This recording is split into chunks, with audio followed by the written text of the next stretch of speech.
So many of us were wondering if winter was over. The mild temperatures combined with few storms had water managers worrying about this summer's water supply. Then the snow finally came over the weekend, but is it enough?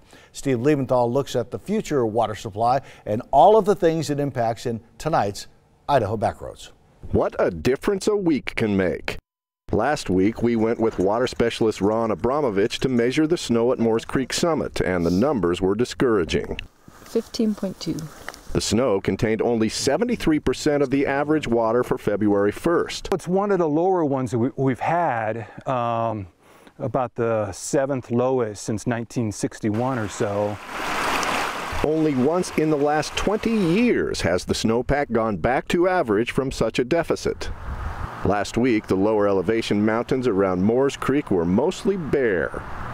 Today, the view is totally different and much more encouraging thanks to the storms that dumped snow throughout Idaho. The mountains received anywhere from 15 to 30 inches of new snow, and that includes the Moores Creek drainage.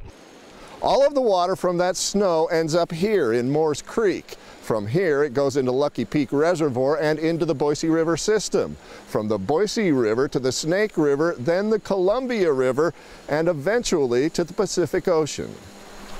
When snowpack is in short supply, many think of the impact on farmers, but in our growing valley, the water is becoming just as important, if not more important, to homeowners who use it to water lawns. But that's just the beginning of the water usage. From summer recreation in the reservoirs that store the water, to the floaters who spend hot summer days on the Boise River, to the high volume of water needed to push juvenile salmon and steelhead through 8 dams on their migration to the ocean, and the power those dams generate. And the list goes on, but there's many people here in the West that rely on our snowpack and water. After the recent storms, the Boise Basin is now at 85% of average. Most of south and central Idaho also saw a spike in numbers, including the Weiser River Basin, which went from 91% of average to more than 100%. So it really helped out a lot.